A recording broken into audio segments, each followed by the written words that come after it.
Hi everyone, welcome to our retro recipes.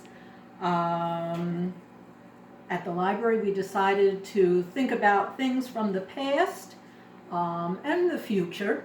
And so the book I'm showing you is called The Blur, about how fast we all grow up.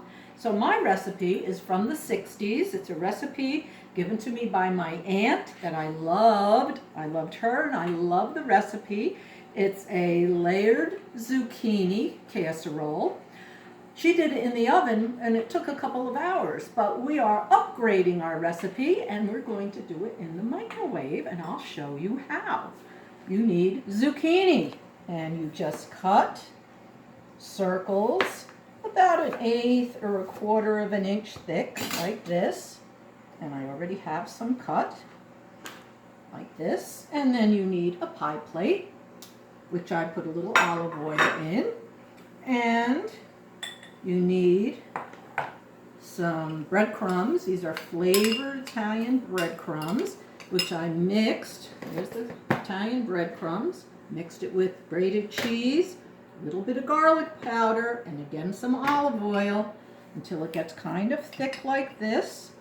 So then you take your zucchini rounds and you just place them in your pie plate, or you could use a quiche dish, however you want to do it.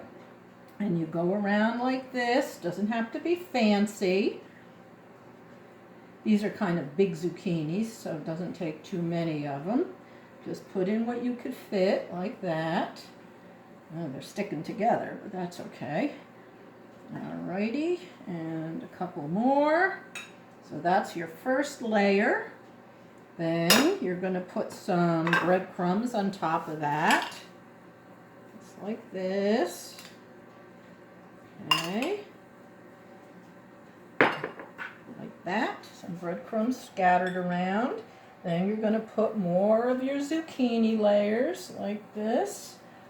You could even use the yellow squash. You could probably use eggplant slices. I really have never tried it, but thinking about it. You could even do tomatoes, sliced tomatoes, the same way. That would be good. You could use broccoli. You probably have to pre-cook the broccoli, but anything can be layered with flavored breadcrumbs. So I'm putting all of this like this. Get as many as you can on there.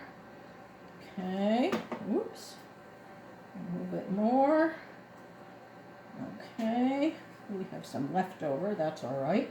And then you put the rest of the breadcrumbs around like this.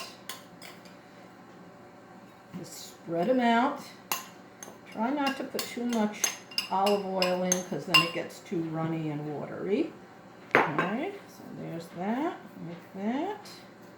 And then you finish it off with some shredded cheese. Now, usually I use plain mozzarella. This one is an Italian 5 cheese. It has mozzarella, Parmesan, Asiago, Romano, and provolone, all different cheeses. And we just put enough to kind of cover the top, like that. Okay. Get this out of the way. And it'll look like this. And then all you do is put it in the microwave. As I said, my aunt put it in the oven.